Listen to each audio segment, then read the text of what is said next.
Hello everyone, नमस्ते। Welcome back to my YouTube channel Kunchalo. My name is Gaurish. मेरे को NEET में 645 मार्क्स थे NEET 2021 with AIR of 4823।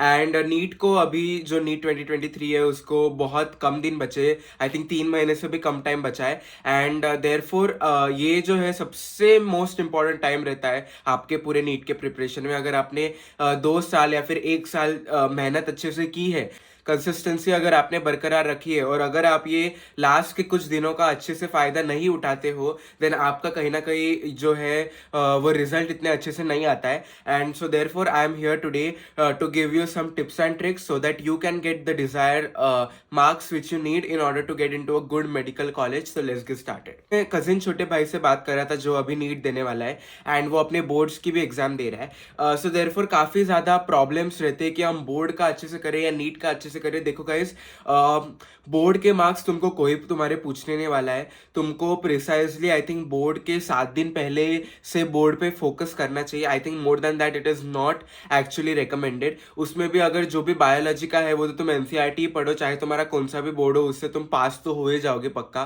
Physics और केमिस्ट्री में ठीक है, तुमको थोड़े डेरिवेशन वगैरह करने पड़ेंगे। बाकी तो लैंग्वेजेस वगैरह रहते हैं जो तुम, अगर तुम समरी भी प्रॉपरली पढ़ के जाओ या फिर डाइजेस्ट वगैरह आती है वो भी पढ़ के जाओ तो तुम्हारा हो जाएगा। सो नंबर 1 पॉइंट इज कि बोर्ड पे इतना ज्यादा फोकस मत करो, जस्ट पास हो उसमें और पूरा ध्यान अपने नीट पे दो।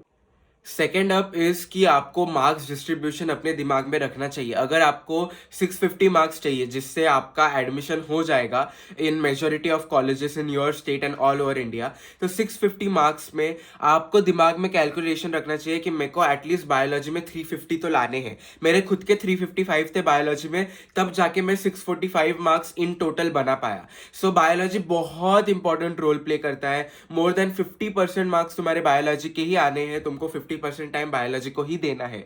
सो देयरफॉर अंडरस्टैंड कि मार्क्स डिस्ट्रीब्यूशन अपने दिमाग में चलो कि 350 बायोलॉजी, तो रिमेनिंग 300 मार्क्स जो कि मुझे फिजिक्स और केमिस्ट्री में कवर अप करने। अगर किसी का केमिस्ट्री अच्छा होगा तो वो उसमें 160 170 लेके आए, और फिर फिजिक्स में 130 140 लेके आए। अगर किसी का फिजिक्स अच्छा होगा देन वाइस वर्सा। अगर आपके दोनों ही ठीक ठाक है तो 150 150 का टारगेट आपको लेके चलना होगा, तभी जाके आपके टोटल मार्क्स 650 तक पहुंचेंगे और तभी आपको एक अच्छा कॉलेज मिलेगा। कि मार्क्स डिस्ट्रीब्यूशन जो है आपके दिमाग में प्रॉपर बना रहे, तब जाके आपका ओवरऑल टोटल स्कोर होने वाला है और तब जाके आपका मेडिकल कॉलेज से एमबीबीएस करने का सपना पूरा होने वाला है। और क्योंकि बायोलॉजी हम भूल जाते हैं बार बार करने से, फिजिक्स के फॉर्मूले केमिस्ट्री के फॉर्मूले प्रॉब्लमेटिक होते हैं अपने को याद रखने के लिए। देयरफॉर मैं आपको सबको बताना चाहूँगा कि one of the app that you can use is Memonit, that does really help. As you can see, this app is perfect for studying. Each and every line from NCERT is covered. 96% of biology question come from Memoneat, and they have proof also. If the app cover each and every line of NCERT, and again in chemistry and also in physics. NEET के app में बहुत सारे आपको diagram मिल जाएंगे, NCERT के right wrong multiple question मिल जाएंगे, असर्शन रीजनिंग के क्वेश्चन मिल जाएंगे जो बहुत ज़्यादा आए थे इन नीट 2022, और आपको प्रीवियस ईयर क्वेश्चन भी मिल जाएंगे। ये कुछ लोगों के रिव्यूज़ है which you can read. It has help so many people. Physics में आपको प्रीवियस ईयर क्वेश्चन जैसे ही सिमिलर क्वेश्चन भी मिलेंगे, जिसको आप पढ़ के you can do your physics well. And there is Telegram channel, you can change the language to Hindi. और अभी आप जो है हिंदी में भी अपना जो नीट की प्रिपरेशन है वो कर सकते हो। ये बहुत अच्छी बात है। मोस्ट वाइडली यूज्ड, तो polling is the most widely use, and ये करेक्ट हुआ तभी भी आपको एक्सप्लेनेशन मिलेगा। अल्कैली मेटल करता हूँ एंड चेक करता हूँ, तो ये मेरा अगर रॉन्ग होता है तो वो बताते भी है कि क्यों रॉन्ग हुआ है। पहले आपको रेफरेंस देगी कि NCERT chemistry class 11 page 90 paragraph number 1।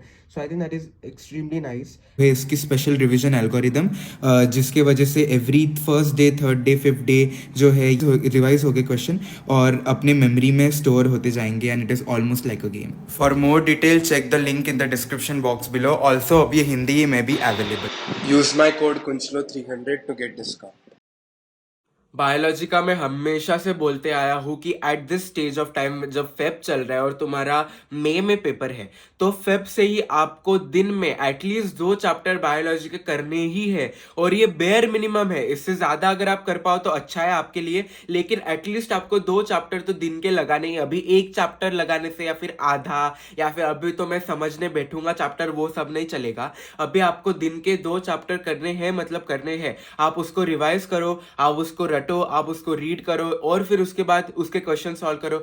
जैसे भी करने हैं आपके ऊपर है, लेकिन 2 चैप्टर दिन के बायोलॉजी के होने ही चाहिए। अगर आप ऐसे करते रहे तो आपके नीट तक तो 2-3 बार बायोलॉजी की रिवीजन हो जाएगी, जो कि एब्सोल्युटली नेसेसरी रहेगी आपको आपके नीट के पेपर में अच्छे मार्क्स लाने के लिए।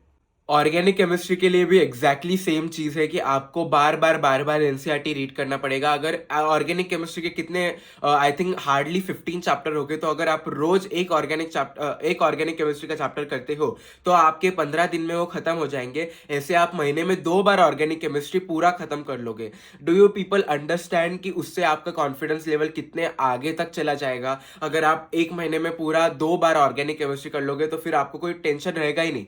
पूरा की पूरा नेम रिएक्शन वगैरह अच्छे से करो, ज्यादा मॉडल वगैरह के चक्कर में मत पड़ो, प्रॉपरली एनसीईआरटी करो, प्रॉपरली जो इंटेक्स क्वेश्चन दिए रहते हैं एनसीईआरटी में ऑर्गेनिक के वो करो, जो अनसॉल्व क्वेश्चन रहते हैं विद इन द टेक्स्ट यानी कि इंटेक्स के हो गए वो करो, सॉल्व एग्जाम्पल करो। अगर इतना भी आपने कर लिया ऑर्गेनिक का और एनसीईआरटी से बार बार पढ़ा, तो आपको कोई रोक नहीं सकता ऑर्गेनिक में पूरे मार्क्स आने के। मेरे खुद के फुल कंप्लीट मार्क्स थे ऑर्गेनिक में, और अगर मैं सच में बताऊं तो मैंने टीचर पे ध्यान ही नहीं दिया था हमारे ऑर्गेनिक का, क्योंकि वो बहुत हाई फाई लेवल वगैरह पढ़ाते थे जेई वगैरह का, विच इज एब्सोल्युटली अनरिक्वायर्ड। अगर आप ये करोगे तो आपका हो जाएगा। इनऑर्गेनिक केमिस्ट्री में भी अगर आप बार बार एनसीईआरटी पढ़ोगे, फिजिकल और फिजिक्स के लिए मैं आपको बताऊंगा कि आपको ज्यादा से ज्यादा फॉर्मूले रिवाइज करने चाहिए, एक जगह पे लिख लो, बार बार करो। तुम रामबान है वो मैं आपको बताने वाला हूँ कि अगर आप पीवाईक्यू प्रॉपरली करते हो, क्योंकि देखो नीट काफी इजी आ रहा है आजकल, तो बहुत इजी चल रहा है। अगर आप पीआईक्यू भी अच्छे से समझ लेते हो, पैटर्न समझते हो, बार बार करते हो, तो आपको 101% मेजॉरिटी मार्क्स फिजिक्स और फिजिकल केमिस्ट्री में स्कोर करने से कोई भी नहीं रोक पाएगा। और चाहे वो आपका कितना भी अभी आपको डिफिकल्ट जा रहा है, लेकिन अगर आप एक बार पीवाईक्यू पे अपनी हाथ जमा लेते हो तो आपको बिल्कुल भी टेंशन नहीं हो। मैं मेरे भाई से बात कर रहा था और वो बोल रहा था कि वो अभी भी यूनिट टेस्ट दे रहा है, जो कि मुझे इतना उससे ज्यादा गुस्सा आता है यूनिट टेस्ट देने वाले लोगों से। फेब चल रहा है, तुम्हारा मई में पेपर है, तुम कैसे एक्सपेक्ट करते हो कि यूनिट टेस्ट दे दे के तुम्हारा आगे जाके फुल मार्क्स तुमको मिलने वाले?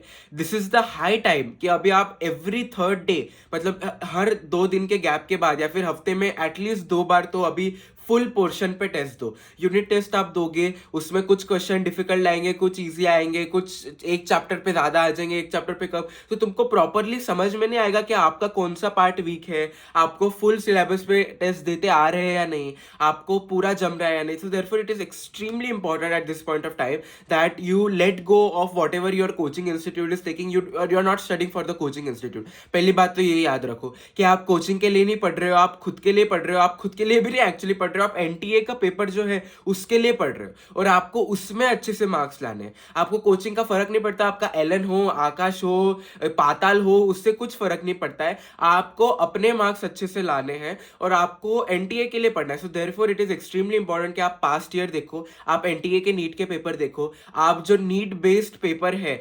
एनसीईआरटी बेस्ड पेपर है, नीट से रिलेटेड पेपर है, जो बहुत सारे अलग अलग प्लेटफॉर्म पे मिलते हैं, टेलीग्राम पे फ्री में मिलते हैं, तो वो आप डाउनलोड करो, वो आप अच्छे से सॉल्व करो।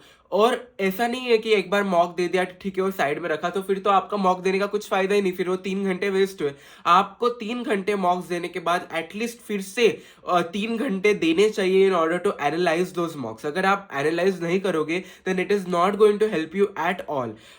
तो 2 से 5 पेपर देता था नीट का, मेरे मॉक का, उसके बाद 1-2 घंटा ब्रेक लेके मैं 7 से मतलब 11 बजे तक भी मैं प्रॉपरली मॉक को एनालाइज करता था। मेरा पूरा दिन मतलब मॉक का दिन ही जाता था वो पूरा की पूरा, और सिर्फ सुबह में थोड़ा बायोलॉजी वगैरह जैसे दिन के 2 चैप्टर है वो तो करता ही था।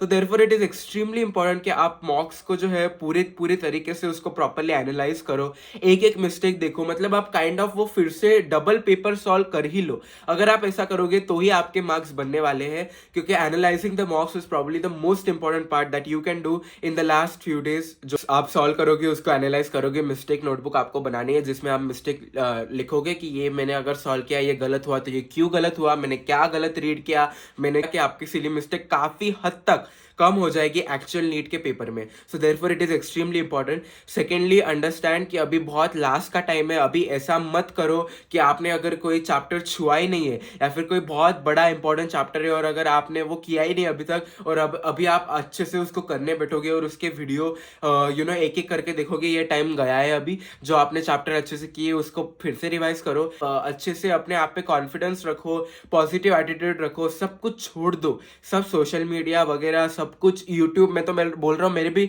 वीडियोस देखना छोड़ दो, तभी आपका जाके कहीं ना कहीं सिलेक्शन हो पाएगा गाइस। एंड कोई बहुत डिफिकल्ट नहीं है, मैं खुद भी I consider myself as a very average student. मेरे कोई बहुत ऐसे 690 और 700 मार्क्स वगैरह कुछ नहीं थे, मेरे सादे 645 मार्क्स थे, जिससे मैं आज अच्छे सिटी में पुणे में मेडिकल कॉलेज में बैठा हूँ in spite of being a male from an open category. So therefore I would like to tell you that do well in your NEET examination. सारे tips and tricks I hope आपको पसंद आए होंगे। Do like, comment, share and subscribe to my channel Kunchalo. And again as I said in all the videos, be happy, it is very important to be happy. Bye.